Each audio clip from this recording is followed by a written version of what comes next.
Assalamualaikum warahmatullahi wabarakatuh.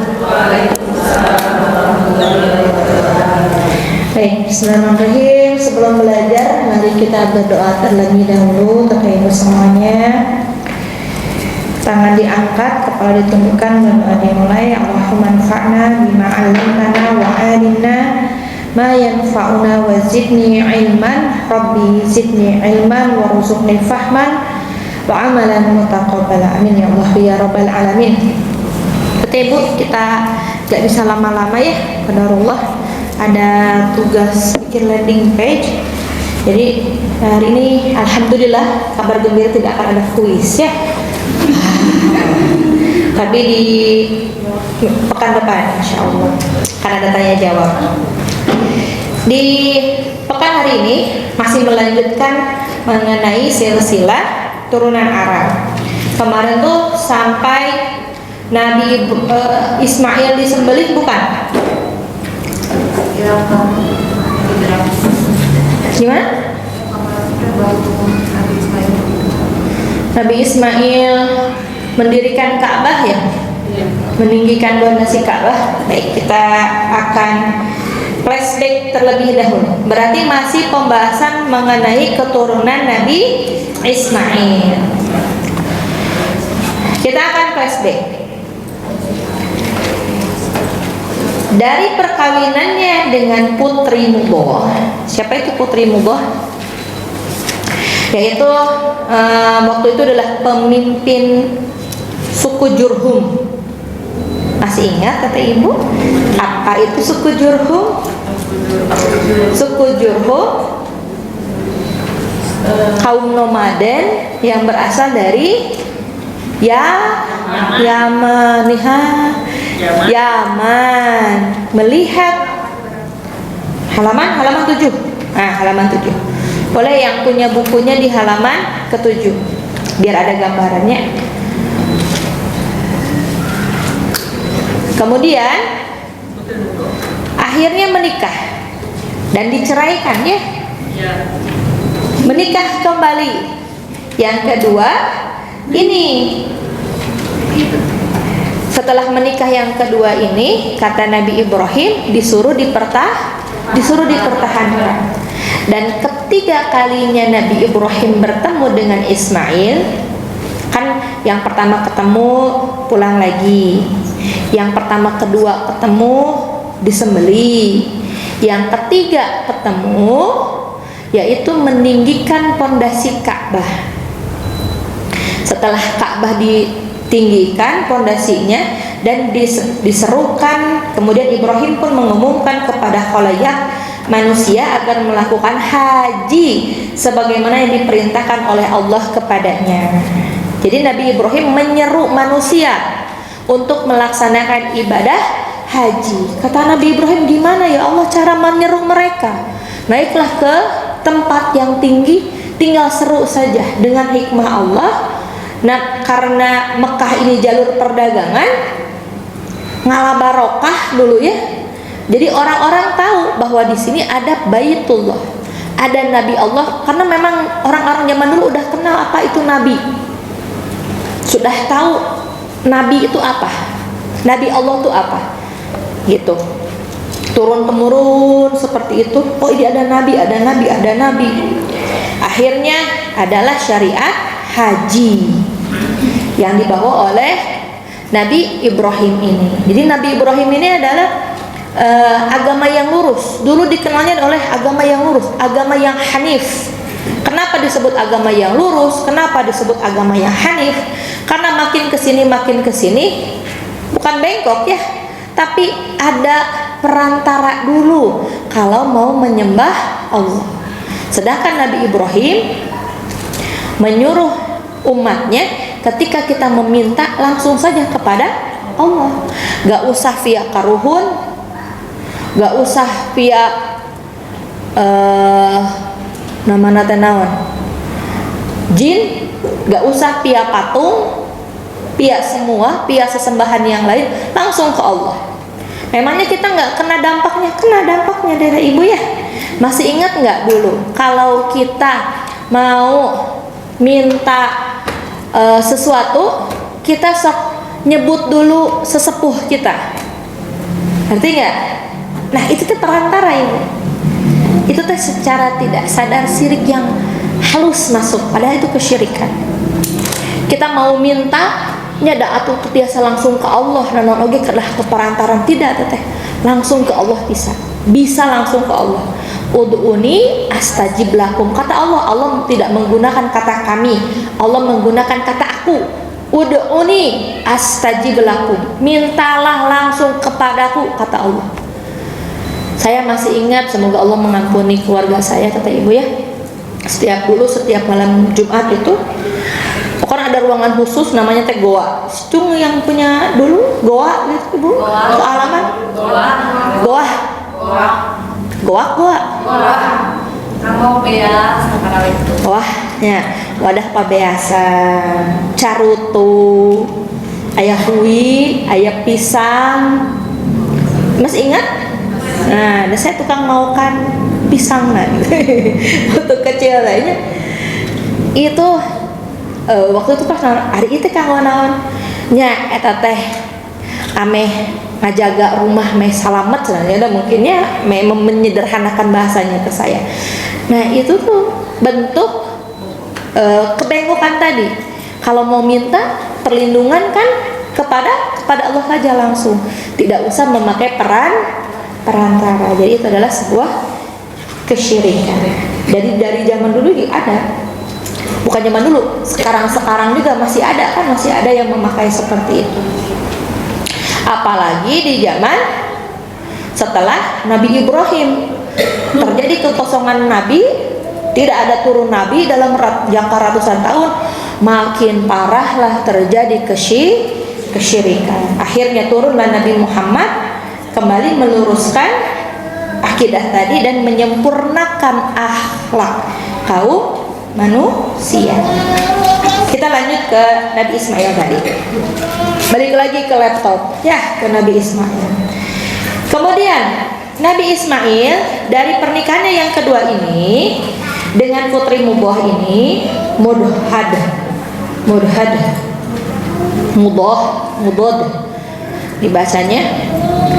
Ismail ini dikaruniai oleh Allah sebanyak 12 anak. Ya, tuliskannya cukup mulanya waktunya. Ibu bawa bukunya nggak? Yang punya bukunya siapa? Satu aja, berarti ditulis. Ayo bu, kalau yang punya bukunya segera cekot di keran yang di sini ada. Ada yang mau bantu menuliskan? Di sini ada ya, di buku di halaman ke-7. Putra yang pertama ada ini Ismail ya. Ini dari Ismail. Anak-anaknya yang pertama ada Nabi. Nanti ya, kayak mendekati nanti aja nanti. Atau Nabayut. Kemudian yang keduanya ada Khalidan.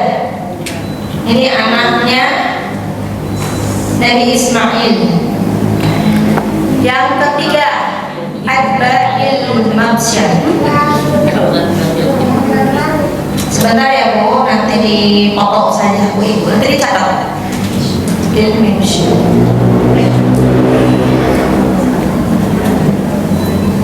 Nomor keempatnya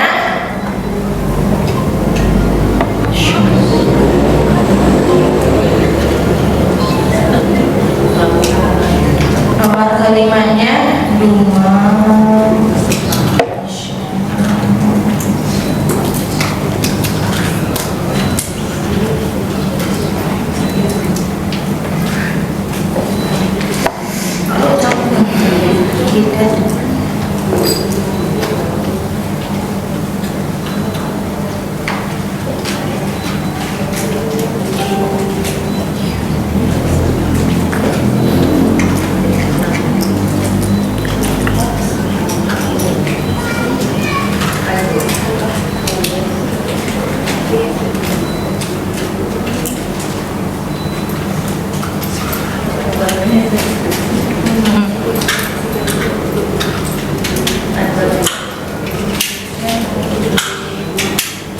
langsung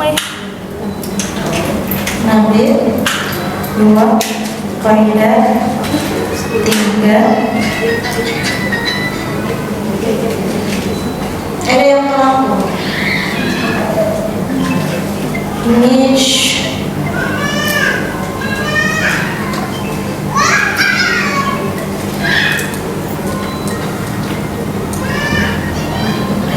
ada mana tadi Kang?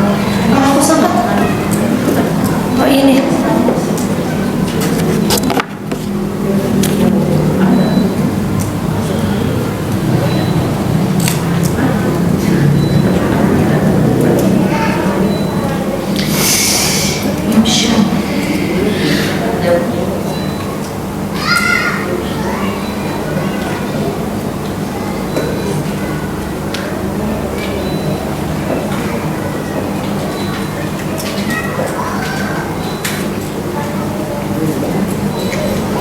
Nampis poin kembali.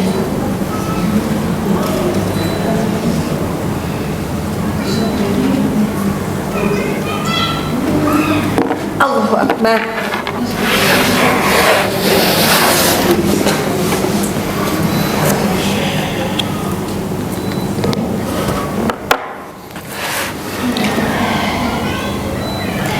Kemudian kata ibu, dari 12 anak ini muncullah 12 kabilah atau keluarga yang besar.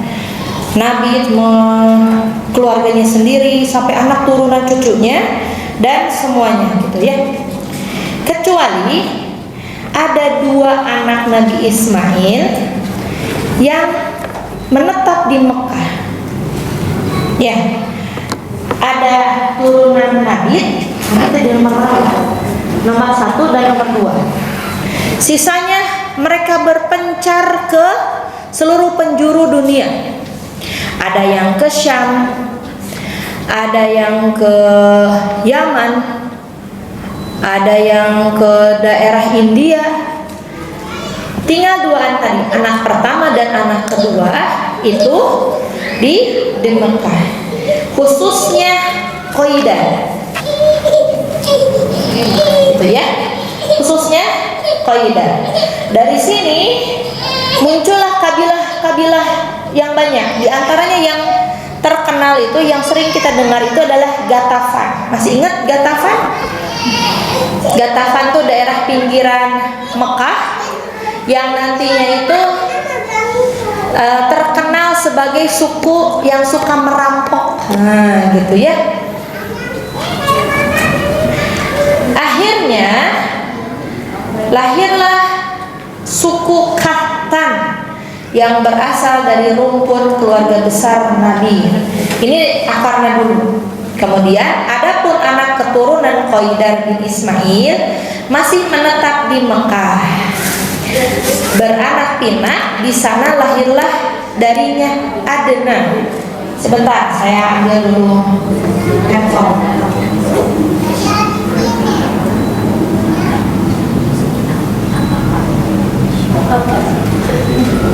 Ini telur kakak baik sama kakak Ami.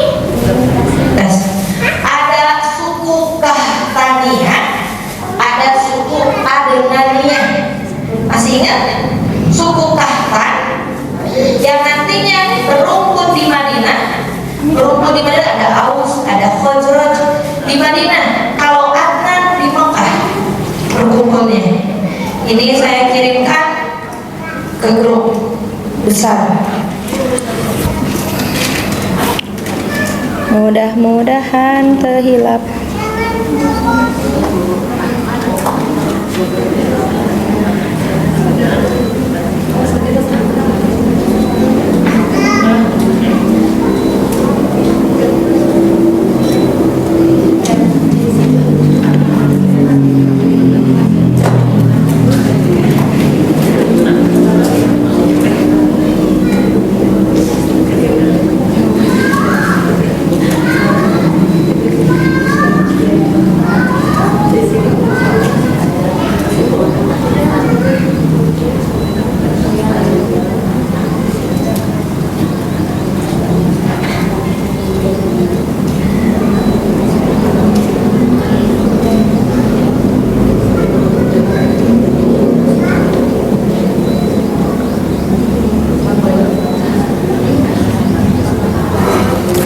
Sudah lihat grupnya Ibu?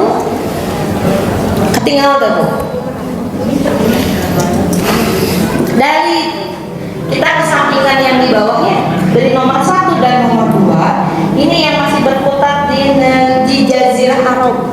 Di Jazirah Arab, Nabi atau Nabayut ini melahirkan suku-suku Kahtaniyah.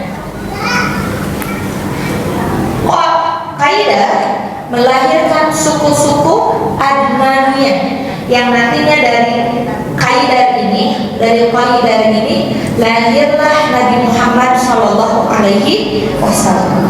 Dan kata Rasulullah sendiri, nasab Nabi Muhammad itu bisa dilihat sampai Adnan, bisa dideteksi sampai Adnan. Kalau Adnan ke atas itu terdapat perawi yang melenceng, karena seorang perawi itu tidak boleh bohong, maka diragukan dari Adnan sampai Ismail nama. Ada berapa turunannya? Namun yang bisa dideteksi adalah sampai Adnan. Kita lihat di Adnan tuh ada sekitar 20 atau kaidah. Ya, dari kaidah nih yang nasab Nabi Muhammad itu yang hijau, Ibu ya. Ibu bisa lihat di grup, cung yang belum masuk grup. Banyak ini yang kemana nggak lihat grup nah? Siapa yang belum? Ibu coba di ke grup masing-masing kan dulu. Yang tadi di grup dewasa dikirimkan ke grup per kelasnya. Dari Adnan lahir Ma'ad, lahir Nizar. Nizar punya anak lagi, ada Robi'ah. Punya anaknya 2 Nizar, ada Mudor dan Robi'ah. Sambil dilihat, Ibu, dilihat nggak? Punya HP. Kemudian Mudor melahirkan anaknya Ailan dan Ilyas. Dari turunan Ilyas punya 2 anak lagi, ada Mudrikah, ada Qoma'ah. Dari Mudrikah nih punya anak lagi, ada Huzaimah dan ada Hudail. Hudail punya anak dan Huzaimah juga punya anak. Huzaimah punya Kinanah, Asad dan Hun. Tapi dari Bani Kinanah lahirlah Abdul Manaf, lahirlah An-Nadr, lahirlah Dabbah. Dari An-Nadr lahirlah Malik, dari Malik lahirlah Fihir, dan Fihir ini disebut Quraisy. Sudah dikirim? Kata nggak bawa handphonenya? Oh, nggak bawa handphonenya. Nama di print ya. Ini ketinggalan di zoom aja. Boleh sharing atau itu karunya nana doaan aja kan di luar ini. Nah nenek kan ini kayak apaan sih lagi ngebahas apa sih sana? Sok sharing. Ini nasab Nabi. Kenapa kita penting mempelajari ini ya? Nanti akan dibahas. Biar Ibu paham. Ketinggalan tuh. Nah, baru sampai mana tadi kita ngebahas? Dari Malik. Teteh boleh sharing ke temannya rumah belum Tadewi, karunya Tadewi ajakan. So, boleh sharing ke kanan kirinya. Sampai mana tadi? Malik punya anak namanya Fihir atau yang disebut Quraisy. Jadi nama asli Quraisy itu Fihir.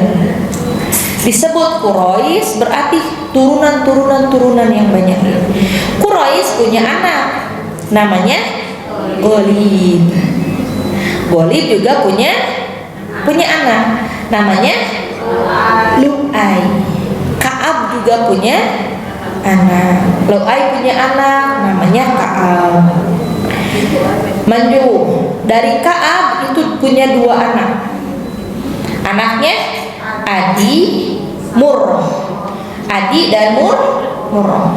Ibu tahu Umar bin Khattab? Tahu, kenal? Di mana kenal? Umar bin Khattab ini turunan Adi. Nah, atas tuh sampai sini. Murrah. Jadi tadi kan Ka'ab ini punya 2 anak. Karena Ka'ab juga termasuk turunan Quraisy. Ka'ab punya 2 anak, Adi dan Murrah. Murrah punya anak namanya Kilab dan Ta'im. Tapi dari Kilab lahirlah Zuhrah dan Qusay. Nah, di tangan Qusay ini terjadi banyak perubahan di Mekah. Qusay punya anak lagi. Anaknya Abdul Manaf, Abdul Sam dan Abdul Uzza. Abdul Syam punya anak Umayyah. Abdul Manaf punya anak Hasim. Sedangkan Abdul Uzza punya anak As'ad. Dari Hasim ini lahirlah Abdul Muthalib. Sebenarnya masih banyak ya, ini mah supaya nyampe ke Nabi. Abdul Muthalib dari anaknya Abdul Muthalib itu ada 10. Termasuk Abu Thalib, Abu Lahab, itu anak-anak Abdul Muthalib.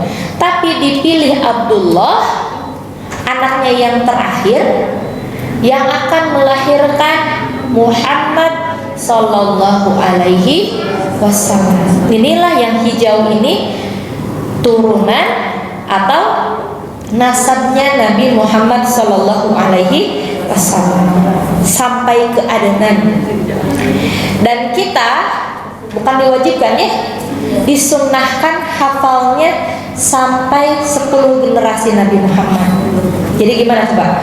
Muhammad bin Abdullah bin Abdul Muthalib bin Hasim bin Abdul Manaf bin Qusay bin Kilab bin Murrah bin Ka'ab bin Lu'ay bin Ghalib bin Fihir. Seberapa? 1, 2, 3, 4, 5, 6, 7, 8, 9, 10 tuh. Hafal? Hafal tuh.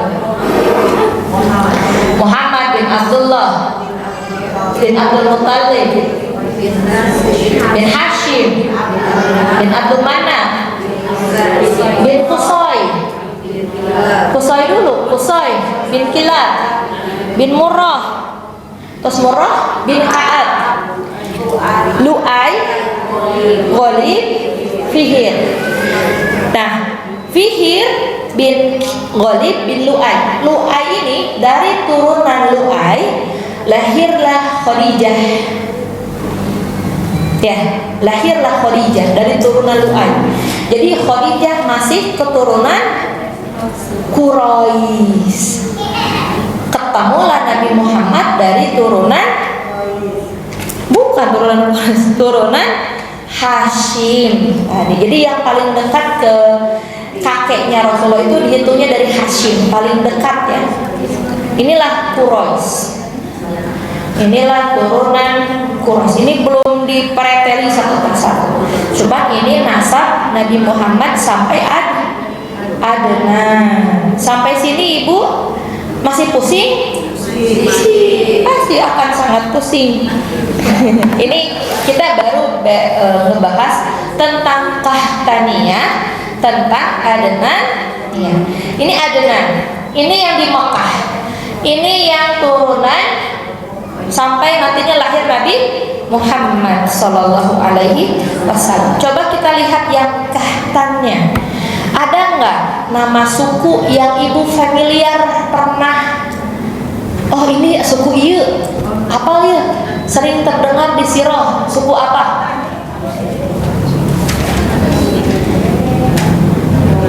Ada tidak? So, lihat temannya, sharing sama temannya. Suku mana yang pernah Ibu lihat? Bani mana? Ibu di sana menemu Aus dan Khazraj nggak? Nemu nggak? Tahu apa? tahu Aus dan Khazraj tidak? Siapa yang tahu Aus dan Khazraj? Aus dan Khazraj ini suku di Madinah yang sering perebut, sering berperang, sering gontrang. Akhirnya datang Nabi Muhammad SAW. Mereka beriman kepada Nabi Muhammad dan diganti julukannya. Kalau keturunan mah nggak mungkin diganti. Aus dan Khazraj ini disatukan di atas nama Ansor. Artos tuh.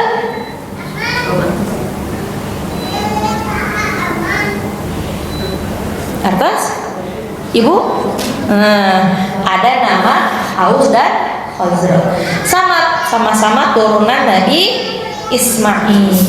Tapi dari anak pertama ini berkembangnya di Madinah, anak yang kedua ini berkembangnya di Mekah. Jadi Nabi Muhammad SAW itu punya udah pasti darah biru, bukan biru lagi, darah Nabi itu mah. Punya dua keturunan, jalur keturunan. Jadi Nabi Muhammad punya ikatan darah dengan orang Madinah dari jalur ibunya Aminah, dan punya keturunan darah dari jalur ayahnya di Mekah. Waktunya habis kata ibu. Segitu dulu, mungkin kalau yang belum masuk grup segera chat adminnya ya, Teh Kaila. Saya yakin teteh ibu masih pusing karena kita baru menjelaskan sampai Ismail. Belum ini dibahas karena butuh 2 jam kurang lebih untuk ngebahas tentang nasab Rasulullah. Tapi kenapa nasab ini sangat penting kata ibu? Kita tahu bahwa Nabi Muhammad adalah nabi terakhir. Seorang nabi itu pasti nasabnya terpandang. Seperti Rasulullah Sallallahu Alaihi Wasallam pernah bersabda, Inna Allah hastafa minal ladina Ibrahim wa Ismail. Sesungguhnya Allah telah memilih Ismail dari anak cucu Ibrahim, memilih Kinanah dari anak cucu Ismail, memilih Quraisy dari anak cucu Bani Kinanah, memilih Bani Hashim dari keturunan Quraisy, dan memilihku dari keturunan Bani Hashim. Jadi darah biru sekali, bangsawan sekali Rasulullah SAW, terpandang sekali nasabnya, terbaik. Dan mungkin Allah memilih duta se-Indonesia misalnya, duta dunia, tapi tidak baik. Baru duta sampo aja dipilihnya apa bu? Coba duta sampo, mau mungkin lu ketombean kan milih nanya. Siapa duta sampo clear? Tahu? Hah? Ini artis bukan? Bukan yang laki-lakinya. Pemain sepak bola? Cristiano Ronaldo. Itu teh baru duta sampo. Gimana kalau duta alam semesta? Pasti dipilihnya dari yang terbaik, dari nasab yang terbaik. Itulah kenapa rahasianya Rasulullah dipilih dari nasab yang terbaik. Jadi penting sekali kita ngebahas tentang nasab ini. Gitu. Dari nasab terbaik saja Rasulullah dipandang sebelah mata. Tidak banyak yang menerima seruan Rasulullah. Apalagi kalau nasabnya terjelas, nasabnya buruk. Dulu kita tahu bahwa para wanita itu bisa diperjualbelikan, diacak-acak nasab tuh. Sama siapa? Nanti kita akan belajar tentang Amr bin Luhai. Tentang si Amr bin Luhai. Kita belum ke sana. Kita bangsa Arab yang mengacak-acak Mekah. Dia menghadirkan patung ke Mekah. Dia mensyariatkan memotong onta yang tidak ada, bukan memotong onta, mengistilahkan onta yang tidak ada syariat dalam Islamnya. Kemudian beliau yang menyuruh membunuh anak-anak perempuan Ya, sampai perempuan itu harkat derajatnya sampai serendah-rendahnya, dan perempuan bisa dijual belikan saat itu ibu, dan bisa memperbaiki keturunan. Contoh kita keturunan Nupala Rendek misalnya, hayang jangkung badak neng misalnya ke istri, itu si A itu ganteng, kita perbaiki nasab kita, kamu datang ke sana sampai hamil nanti balik lagi, ini jadi dari anak kita, ini jadi nasab kita, kan aneh ya, liut kan ya. Maka dari nasab ini, nasab Rasulullah terjaga, tidak ada keturunan pezina. Maka kan kalau ada yang berzina, dia punya anak, terputus ya nasabnya, laki-lakinya, jadi nasabnya ke perempuan, tidak diakui menjadi bin laki-lakinya. Misalnya punten A bin C, nggak bisa, dia nggak bisa menasabkan ke ayahnya kalau anaknya di luar nikah, dinasabkannya ke ibunya. Mungkin secara biologis memang betul anak ayahnya, tapi secara nasab tidak, terputus. Maka ini peringatan buat kita para wanita, hati. Dan kalau terputus nasabnya, berarti anaknya tidak bisa dapat warisan, tidak punya hak kecuali hibah mungkin ya. Jadi tidak ada warisan, tidak ada apa. Kemudian tidak bisa dinafkahi, rugi sekalinya. Sekarang kita disibukkan dengan gosip-gosip atau yang tidak mendasar dan tidak berlandaskan syariat. Contoh, ada seorang influencer hamil di luar nikah, tiba-tiba meminta pertanggungjawaban laki-laki yang menghamilinya, sampai ke pengadilan. Itu secara hukum agama tidak sah, karena bukan anak laki-laki itu secara nasab, secara biologis iya, maka nggak punya hak untuk menuntut nafkah, rugi bisa kan. Makanya jangan mau diajak uno. Astagfirullahaladzim, jangan ya, karena yang mengiyah atau mentidakkan sebuah perzinahan itu adalah perempuan. Auzubillahiminzalik. Tamparan keras buat kita, seorang perempuan tidak jatuhnya. Sedangkan nasab Nabi sampai kepada Nabi, berarti tidak ada jalur yang tercela, jalur yang buruk tidak ada, semuanya terjaga, keturunan Masya Allah. Subhanallahumma rabbana wa bihamdika asyhadu an la ilaha illa anta astaghfiruka wa atubu ilaik. PR kita, PR untuk saya, hafalkan nasab Nabi sampai Quraisy 10 aja, mau sampai Adnan lu? Sampai Quraisy, Fihir, dihafalkan ya, dihafal. Insya Allah bermanfaat sampai akhir, karena nanti akan nyambung ke pembahasan itu. Subhanallahumma rabbana wa bihamdika asyhadu an la ilaha illa anta astaghfiruka wa atubu ilaik. Assalamualaikum warahmatullahi wabarakatuh.